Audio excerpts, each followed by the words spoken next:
You can't come to a place like this and lose yourself in a giant lecture hall of 400 people, which means that when you go to see your faculty advisor, you have to be responsible for telling them what you're up to and telling them your struggles, telling them your successes, and finding a path forward, right? I mean, education, it's like a jagged thing. It's not a straight line, right?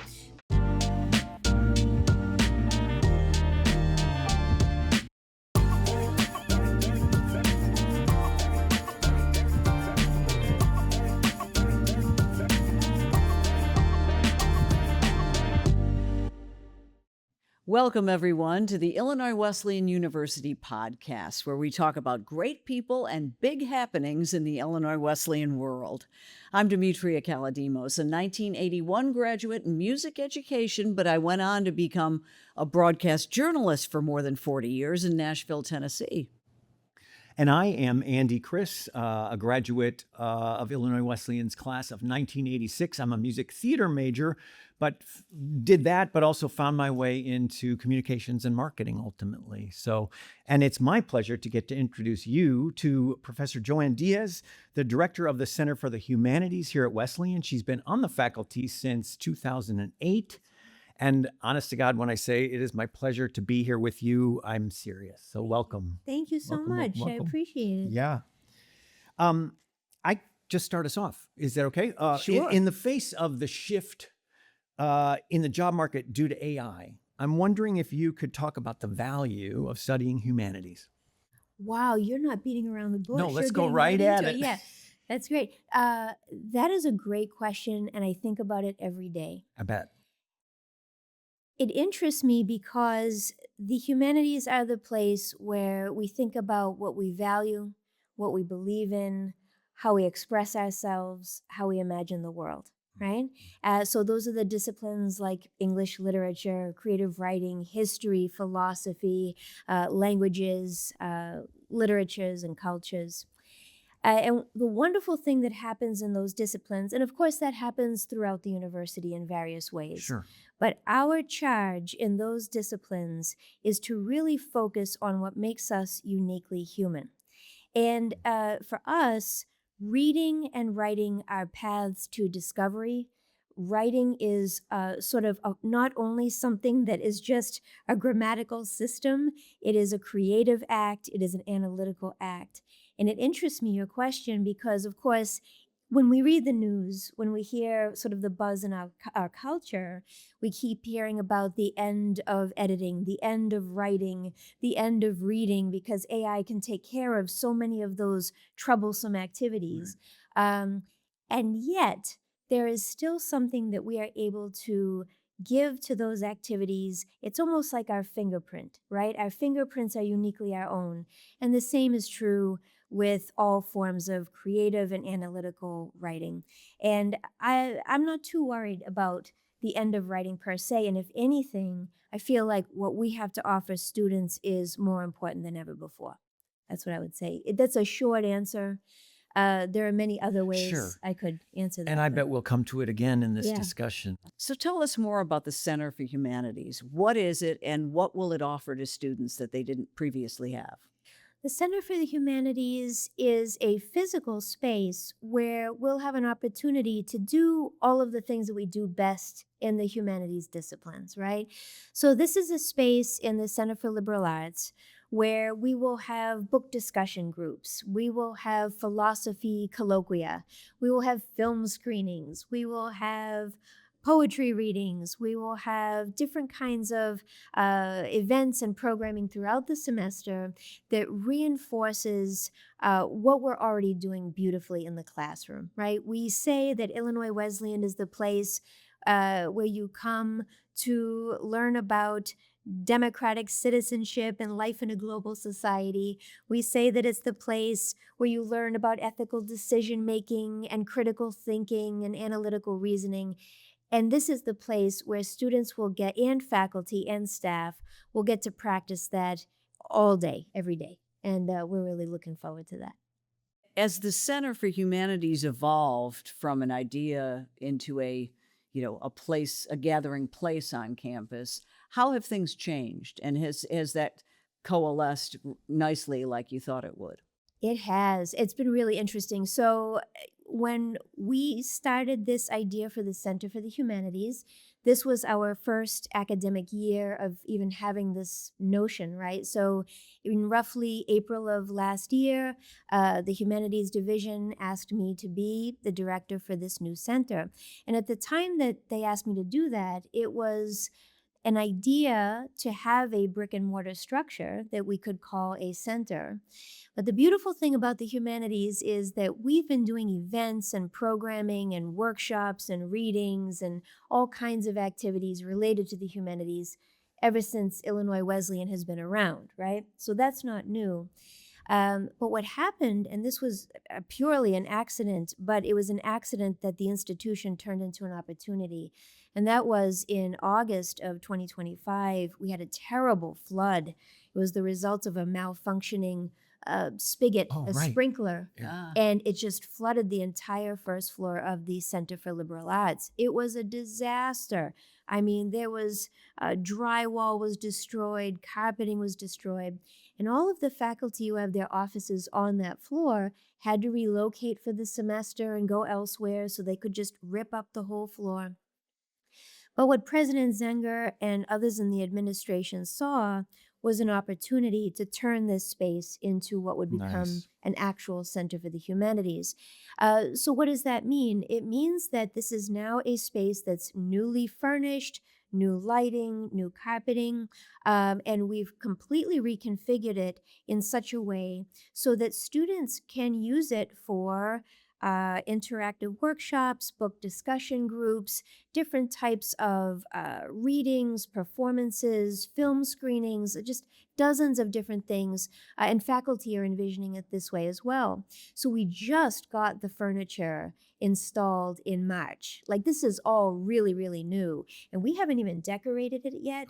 So of course we have all these fantasies about different kinds of banners, and the students keep telling me you should get fairy lights for the ceiling. I'm not I even can sure. Like, I had to Google what a fairy light was, but I was like, yes, okay, maybe. And we have to kind of put some photos in there and posters and different ways to make the space accessible, inviting, interactive. And that's my project for the summer. But my hope is that by the time alumni come back for homecoming in October, it'll be colorful, vibrant, engaging, and already, but this is the thing. Even before we've put up appropriate signage or decorations, students are already using the space. Faculty are using it in ways that I couldn't have anticipated. So I'll give you one example I'm super excited about. I think the reason I'm excited, these are not my ideas. This is all things that faculty and staff and students already wanted to do. So we had a French professor here, and she had a wonderful idea. Why not have a party where Illinois Wesleyan students who are taking French courses could get to meet their counterparts at ISU? And so she had a big party where they got to meet each other and speak in French for a couple of hours. And it was beautiful, right? Another example is this is the first year that we have a humanities journal. It's interdisciplinary. History professor Alyssa Culp is the faculty advisor for this initiative, but it's student edited, it's student designed. And they had a launch party in the center, in the Center for the Humanities. And they had she got a cookie cake, and it looked just like the cover of the first issue. Wow. It was really cute. And it was great. Like, dozens of people were there. And, the editors and the contributors got to share what they had written in this initial volume.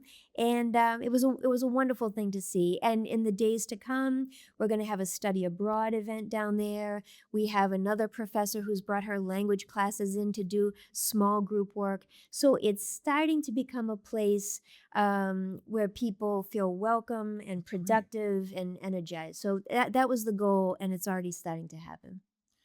One of the things that I loved when I was working as director of marketing was that when we would ask faculty members, and in particular this person right here, if they would help and they would speak, I knew that if I could get a family looking at Wesleyan to speak with Dr. Diaz, it would be like in the bag. She was the closer. She's a closer. Always be closing. That's her. That's true. One of the pieces I remember was you taught, we did a mock class for folks who were interested in the humanities. And we talked about the outsized number of CEOs of companies Yeah. that have a liberal arts background. Can you talk a bit about that? It's so fascinating. I think. Yeah. So, I mean, this is something that's hard to believe, but it's true, right? We have millions of people who go to college in the United States every year. Some of them are going to giant state schools, community colleges, ag and tech colleges, right? They're going to all kinds of different institutions, roughly, I think about 18 million per year in the United States.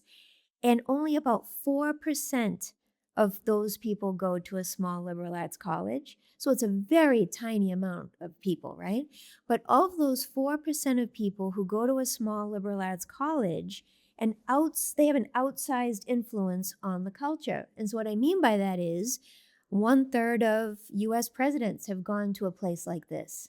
There are all kinds of innovators and artists and CEOs and venture capitalists and tech innovators who have gone to places like this, right? So we have this idea in America that bigger is always better. But it turns out that when it comes to educating people, young people between ages 18 to 22, sometimes smaller is better because, and maybe this goes back to your AI question. Yeah, I think so. I think that a place like this is all about presence and sense of purpose. And so by that I mean, and we were just talking about this earlier, you can't come to a place like this and lose yourself in a giant lecture hall of 400 people. That it's not going to be your experience here. Physically impossible. Right. You're not going to hide under a baseball cap and hope that nobody knows your name. That it won't happen. Which means that when you go to see your faculty advisor, you have to be responsible for telling them what you're up to and telling them your struggles, telling them your successes, and finding a path forward. And that can be a really messy, time-consuming enterprise, but that's what we're here to do, right? I mean, education, it's like a jagged thing. It's not a straight line, right? But that's what we've been called to do. So there's a lot of emphasis on being job ready for certain paths and lanes. How often, though, do you see a student that may be laser focused on a certain occupation come into a humanities course and a light bulb or many fairy lights go off? Right? Do you see it happen? I do. And actually, if I could, I might give an example that isn't related to a class per se, but is related to an experience that I got to see this happen, and it was extraordinary. Warren Kistner, Patrick Zajac, Amy Keaton, they're at the Hart Career Center. And I have been so lucky to work with them over the years in all kinds of ways. But because of this Center for the Humanities, I have a faculty and staff advisory group, and Warren is a part of that group. Right. And so in September of 2025, just last year, he was in the room when we were talking about events and programming and curricular work that we were going to do this year. And he said, every year, the Hart Career Center has a career immersion excursion during spring break. Right. And these are amazing opportunities for students. Incredible. Amazing. DC and far flung. Yeah, that's places. right. Sometimes they go to Chicago, sometimes DC and elsewhere. One year it was focused on STEM disciplines and careers. Another time it was journalism and communication. Right. Another time it was finance. Warren said, why not the humanities? Love it. Let's just do it, right? And so I worked with Warren and Patrick and Amy, and we identified not only the alumni working at cultural institutions in Chicago that might be able to talk to students about what their lives are like, what their jobs are like, but we also, I mentioned to them, well, why don't we go to the Newberry Library? And I mentioned a few other institutions. They created 3.5 days of incredibly intense experiences for students where they were meeting young alumni, established alumni who are doing curatorial work, legal work in nonprofit organizations. They met with Juan Salgado, who's the MacArthur Genius Grant and the chancellor for the city colleges. And as a result of these days together that were so intense, they kept hearing the same message over and over again, which is you get to really hone your critical thinking skills and then apply them. And then these professionals would walk these students through a day where they would be using those humanistic kinds of modes of inquiry all the time on the job, right? Being able to discern right from wrong, figuring out if something is sustainable, figuring out if there are biases embedded in certain practices, figuring out once, I'll never forget, Amanda Recupero, she was a wonderful alum, English major, and now living and working in Chicago. She said this, and I was so compelled. She said, I wrote it in my notebook. She said, a budget is a set of priorities. And I was like, of course it is, but no one has said it quite like that to me before. But she was able to kind of tie together all these ways in which you could see how she was critically thinking about little details in an organization, but then big ones, like the stories that we tell about the organization as well. That's a long answer to a question that was supposed to be about the classroom. But my point is that I saw those students come away with a very clear sense that what they're studying is important. They felt more confident. They felt more optimistic. They now had a network of people who want to help them. They have the names of those people to follow up with them for informational interviews. Right. You know what I mean? So and that's happening on campus all the time. Right. With the They're Higher great Career about Center. those fairs that everybody comes. Amazing. Job opportunities. They're amazing. And this is really special. Warren and Patrick in particular, they're always emailing people in the English department and philosophy, like always sort of targeting some of these opportunities, particularly for humanities majors, because they know that these are the students who know how to read, write, and think and communicate. Yeah. So having that relationship has been invaluable. I've really enjoyed that. I'm convinced that my success in my life, I had some success on the stage or in front of a camera, but what kept the lights on for me and why I never had to borrow a dime from my father again was because I knew how to think and I could write and I could sort of work together and, sort of see and it worked for me. And that was what I learned at Wesleyan with faculty like you. Yeah. No, and it happens all the time. And quite often it can happen when something theoretical or artistic or philosophical is attached to something in the real world. Yes. So to give you an example of this, just last Friday, I was at a luncheon. It's an annual event for the healthcare clinic here in town, and Professor Carolyn Nadeau, who is a Hispanic Studies professor, she's been here for years. She's been working with that healthcare clinic for decades, since the 90s. And she did something pretty extraordinary. She created a medical Spanish course that gets students to certainly study in the classroom, but then take that knowledge and proficiency and help people at this healthcare clinic here in town. And so she's bridging, the classroom with the real world. She's creating a bridge there. And that's an incredibly fast, meaningful way to get students to see what their education actually means, right? And we were talking earlier about this Open Doors prison program that we started in 2025. The students that are involved in that program, this is an inside-out program.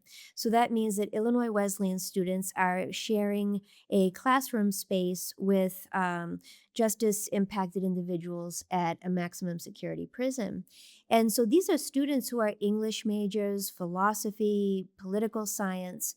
And so theoretically, their intelligence and wisdom is incredible, but then they get to actually bring that into another context and have an amazing connection in a really meaningful way with people, and they see right away what their education has done for them. It's very powerful. Explain the logistics of that. Do they actually go into the facility? Yeah. Or is it Zoom, or how is it done? It's a hybrid program. The prison is quite far away. It's a 3-hour drive. And so we have many of our meetings are on Zoom. And so we're pretty lucky that we're able to do that. And we have 1 to 2 visits to the facility per semester. And, when we were initially paired with Lawrence Correctional Facility, it was the Illinois Department of Correction that suggested that relationship. And I said, but why does it have to be so far away? My goodness, there's several other prisons that are closer. And they said, well, there are 13 other universities in the state of Illinois that have relationships with other prisons. And also, this is the prison that has the greatest need.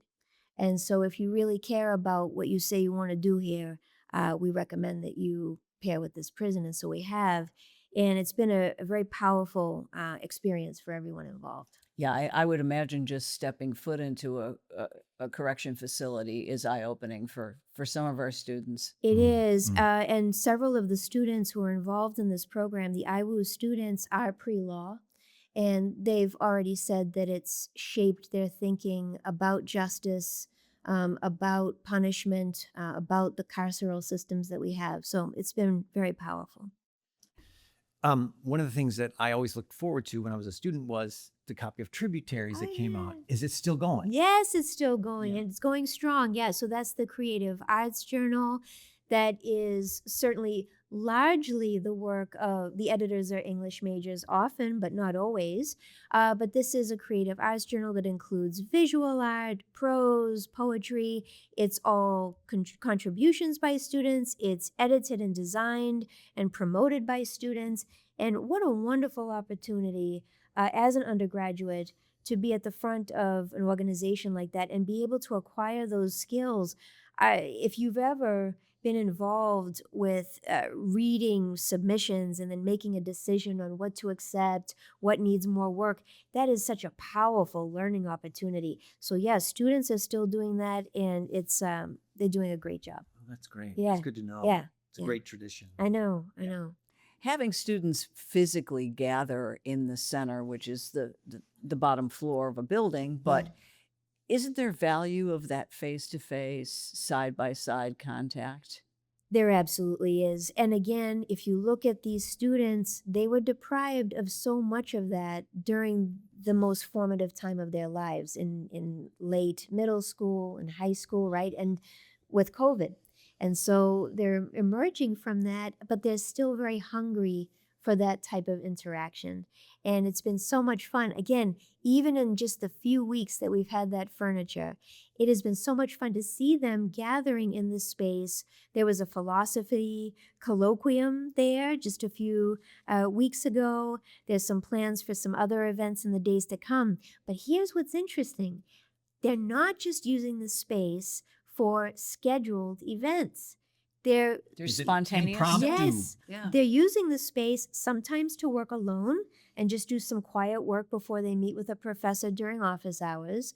They might meet with a few other friends to have just a reading date or a time to work on a project together. The student workers are down there, so there's some sociability there where students are having encounters with student workers and talking about different things on campus. So it's the unplanned moments are as interesting to me as the planned events as well. So it's I look forward to seeing even more of that when we return in the fall. I can say as a journalist, and I've said this many times, I had a 1-year adventure in teaching. My hat is off to you.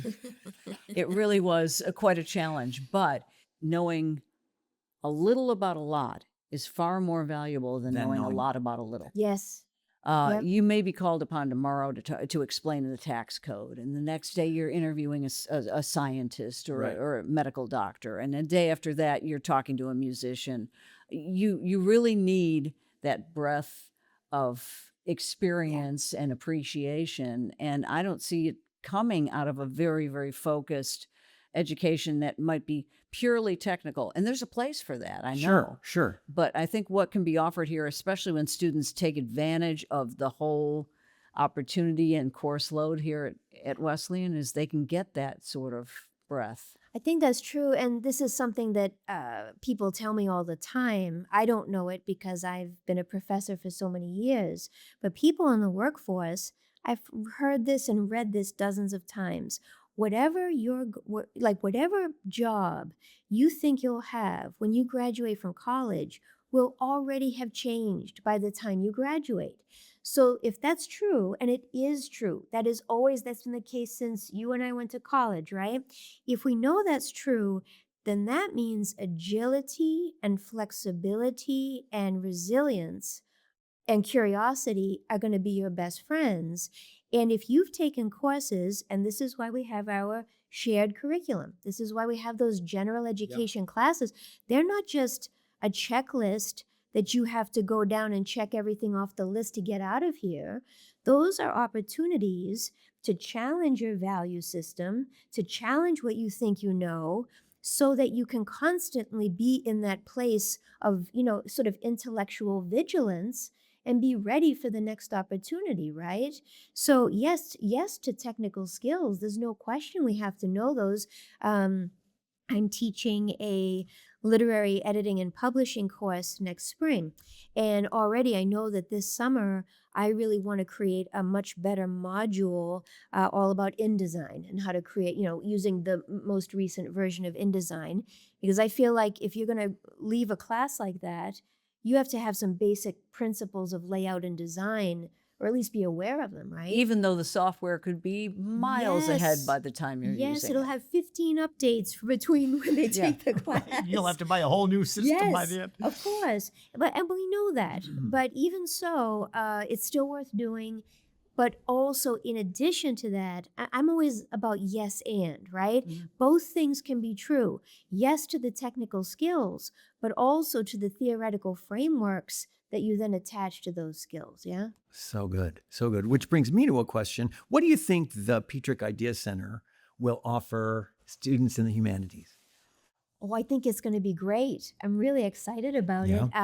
I'm excited about the new director. I'm excited to see what he'll bring. I was lucky enough to be on the search committee for the director. And one of the things that I noticed most about Ben is that he's a young man still, but he's had so much terrific experience.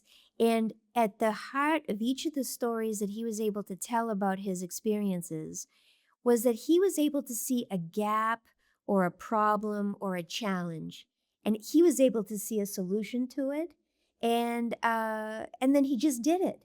And so he's that kind of person, you know what I mean? I'm very, very excited about this that's person. great. I was talking to Brian McCannon, and I told him there was an anecdote that Ben mentioned during our one-on-one conversation, and I was so inspired by it that I wrote a poem. Like I went home and I wrote something. I was like, it was a very cool story. It was something about like AI robots, like in a parking lot in California. It was crazy. I don't know. I can't even read the poem. I'll send I it to you. will. You know I will. But the point is, he just strikes me as someone who can model that kind of thinking for students across a wide variety of interests and aptitudes, So the short answer, the Petrick Idea Center, Looks it's beautiful. going to have a lot of kinds of spaces in it. Right. I'm particularly interested in the sort of stadium seating Me- space. That's my favorite from the drawings. Why? Why is it your favorite? Well, I think it'll really foment connection and that anyone who has something to say or perform or do or write or speak can have an audience, sort of a place for them to be. Yeah. I don't know if you've seen it yet, but it's so Only in sketches. yeah.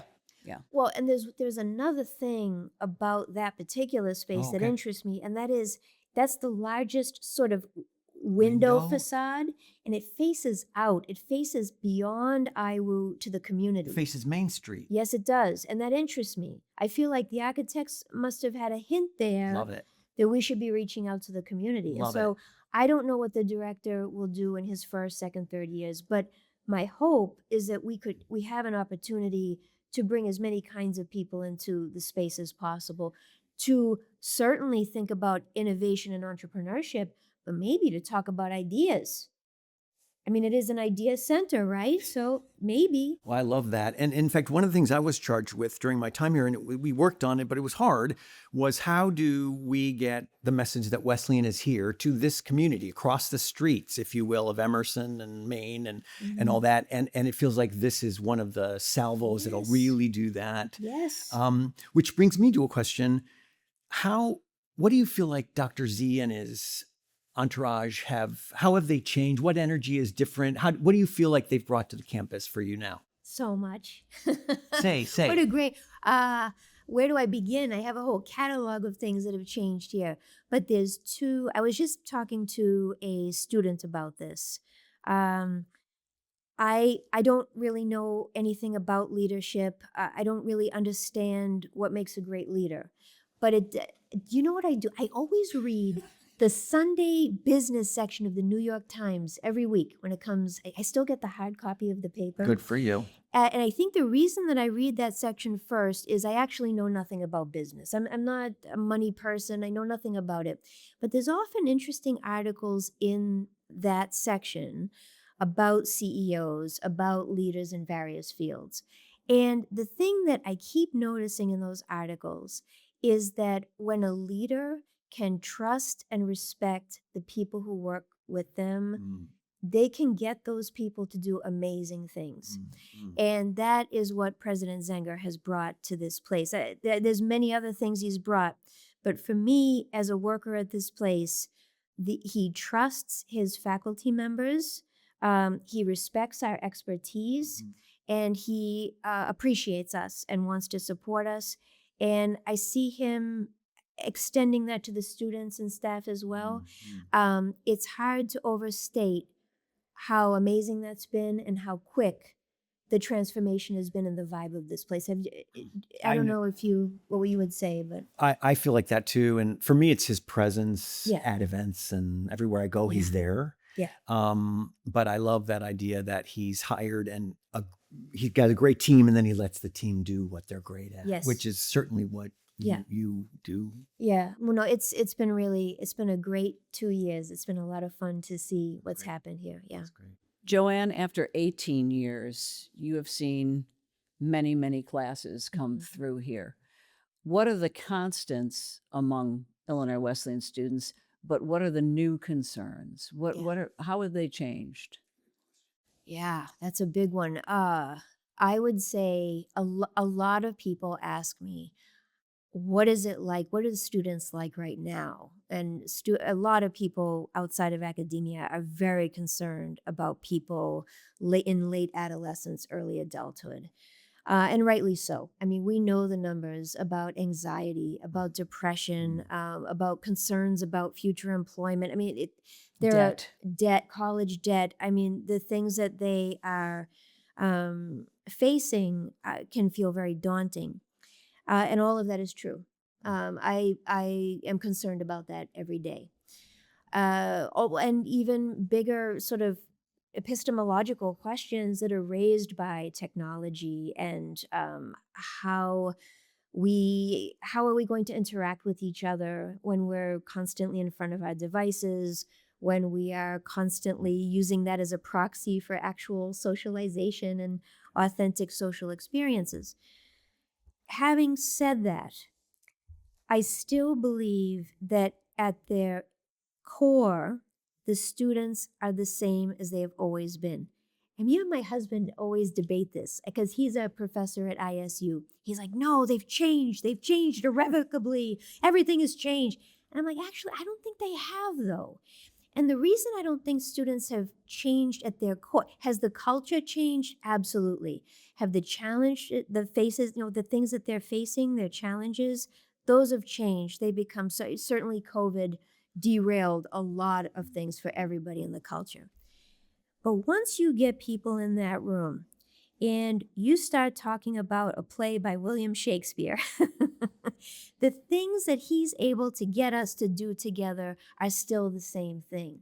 And if anything, he's able to reach from 400 years ago and still bring us joy and still bring us moments of empathy or frustration or fury that we can still feel. And I'll give you an example of this. In just a week, I'm about to take 21 students to London and Paris for a May term trip. And it's all, the class is called Maps, Bones, and Windows, London and Paris in the Medieval and Renaissance periods.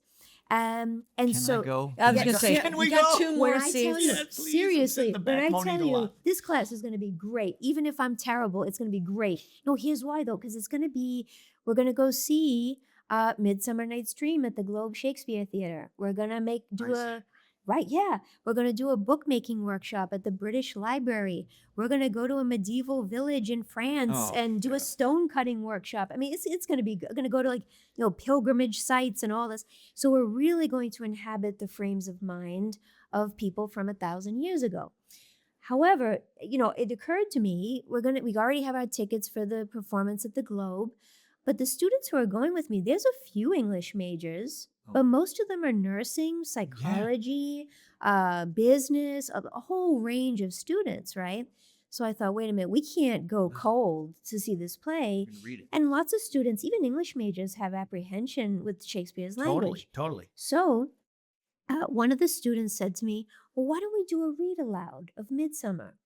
And I said, well, all right. So I got a bunch of copies. We did. We got some pizza and salad. And you know what I did? I made PowerPoint slides that included a summary for each scene in the play. I just started with slide 1. I said, let's just do this. And I gave them each a little placard so that they would know which character they were playing. Each of them had a script. And these are not like trained actors. They're just, ordinary kids who are just trying to get through the day. We were laughing so hard and they were getting it. You know what I mean? And boy, Oh my God. William Shakespeare, man, he's my boyfriend. I love him.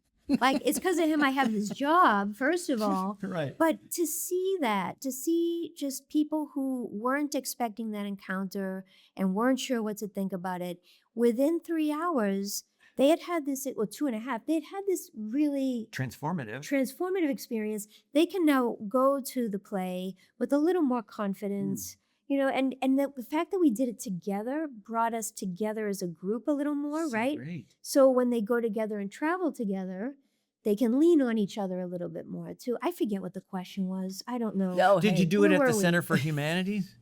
No, we should have though. It's an excellent idea. Okay, sorry. Next time. Okay. I will. the journal for the center, isn't there a journal? Humanities, yeah.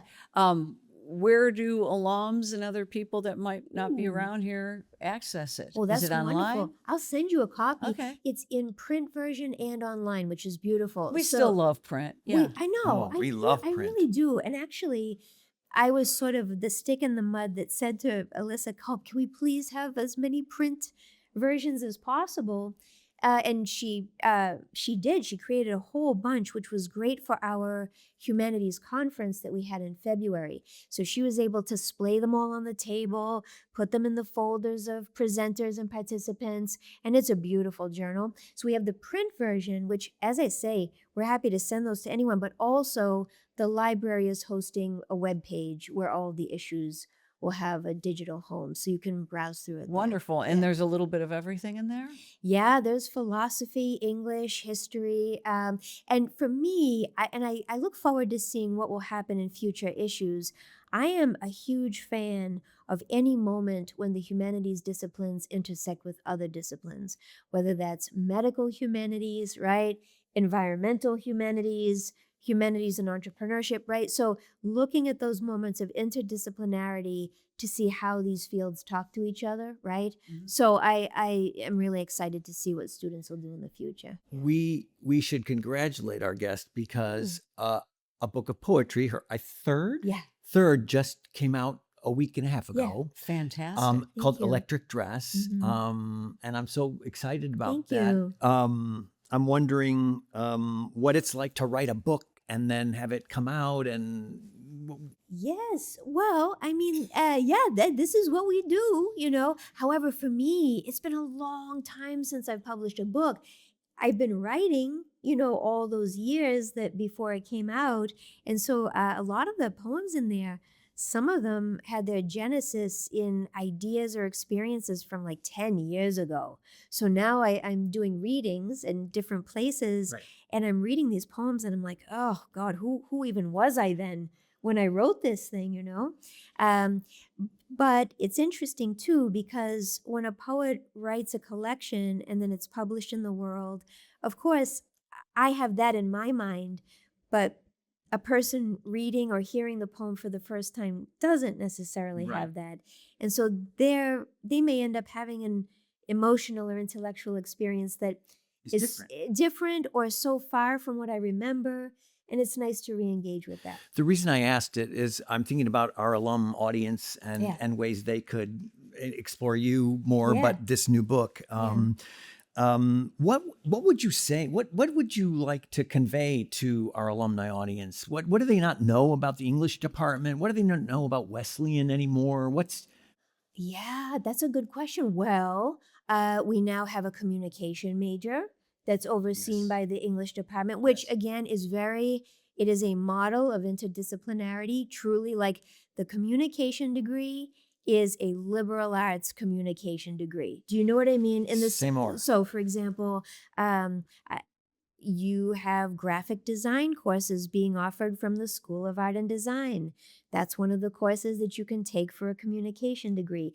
You have digital storytelling, which is taught by Professor Brandy Reisenweber, who's the new Kemp Award winner. recipient. Yes, Yep, for yes. teaching excellence. She teaches a digital storytelling class where you learn about this technology, video content, podcast content, web storytelling, right? That is a credit, that course that you can take for the communication major. What's another one? She also teaches a course called creative nonfiction. So when people hear a phrase like creative nonfiction, they think it's like an oxymoron, like jumbo shrimp or something, right? But it's true stories, but told in compelling ways, whether that's essay, memoir, research-based profiles. There's all kinds of things under that umbrella, right? So that counts toward the communication degree, Great. as do all of those courses in the journalism sequence that Jim Plath has been teaching for years, as does an internship that you can take in editorial work that has been there for years. So that's what I mean when I say you can dip your toe into a marketing, which is it's a course that's offered in business. That's part of the communication. So it's very much drawing upon the strengths of several different departments to create something unique. And I think students and alumni should be excited about that. Great. Yeah. What have we left out that you'd love to cover that speaks to your heart? Well, there's so much that I'm super excited about. And again, this is all the work of my colleagues in other departments, in the English department certainly, but in other departments as well. You mentioned the Ethics Bowl. This is something that we're super proud of at this university. And they've done really, really well. Yeah, they've been nationally ranked in the past. Yes. And so each year, Andy Engen, he gets them that training. It's actually a class, by the way. It's not just an extracurricular activity. They can also take an Ethics Bowl class and get that really rigorous training and preparation to do that debating kind of and really high-level thinking that's required of that competitive work that they do. So that's happening all the time, and we're super proud of that. The Language Resource Center. So this is something that the Center for the Humanities certainly supports, but it's been around for years. It actually was in Buck Hall for many years when the languages were housed in Buck Hall. And now that we're in the Center for Liberal Arts on the 3rd floor, and I would encourage alumni to ask about it and visit. When they come for homecoming. When they come for homecoming. Christina Almeida is the director of the Language Resource Center, and that is a beehive of activity. So that's where students come for tutoring services in second languages. It's where they have events. So for example, Christina has this wonderful lesser taught languages series. So these are the languages that we don't necessarily teach at Illinois Wesleyan. Like Navajo, like Nahuatl, like just indigenous languages of Central and South America, Portuguese, Arabic, right? And actually a few years ago, there was a student who gave us a poetry workshop that was about the hustle, which is a poetic form that is very popular in Arabic poetry. And she kind of walked us through a poem written in Arabic and then translated it into English. It was fantastic. Cool. So that's happening. Okay. Todd Fust, who's in sociology and criminology, he has a book discussion group called What's the Big Idea? It just started this year. And he and students who are interested, they choose these books. Quite often, they're not too long, pretty short, written by philosophers or social theorists and critics. And we read the book and we discuss it, and it's amazing. We talk about everything from burnout to late capitalism and everything in between. It's awesome. I briefly mentioned the Humanities Conference, Humanities Plus Conference, which it was very successful in February of this year. We'll be continuing that in years to come. What does it look like? It's a full day. It's very intense. And it's not just for Illinois Wesleyan students, but for students throughout the region. So we had students coming from Missouri, from Chicagoland, from elsewhere. And it was all undergraduates presenting their best work on thematically related panels. Illinois Wesleyan students were the moderators. We had a career development panel called Speed Dating in the Humanities. And many of the professionals who came to that event were Illinois Wesleyan alumni. Alums, Yeah. right. So we had one table, there was a lawyer at one table, there was a journalist at another table, a high school teacher at another table, and the students would sort of go around and ask questions and have conversations with these professionals. And of course, when I think of an event like that, I think of the student who maybe doesn't have a network, right? Doesn't have or have a vision of what a network for job seeking would be. Well, when they leave that conference, now they have that network, right? They're beginning to have that. And then we had a humanities banquet and a keynote address by Steve Mintz, who's a terrific literature scholar. One of the things we want to do with this podcast is to help people round out their reading lists. So we're asking our guests to come up with a book suggestion. It could be Electric Dress. It could be Electric Dress, but No, we're she's not so gonna do modest. that She would now. never do that. No. But what would you recommend at the moment? Honestly, Yeah. the one that's blown my mind the most lately, and I got to talk to Gabe Spalding about this. It's a book by an Italian physicist named Carlo Rovelli. It's called The Order of Time. And it's about time from a physicist's point of view, but written in sort of layperson's language so that you can understand time and space and all of this. Mind-blowing. Loved it. And then the other one would be, I reread, and this was a book that we read with the IWU Lawrence Correctional Facility Group. We read Marcus Aurelius's Meditations, and that was really phenomenal. So those are two big ones that have been at the front of my mind in recent weeks and months. Yeah. Thank you so much for taking time with us. Oh, thank you for having me. This was Yeah, fun. This is a treat to be with you. Yeah, thank you.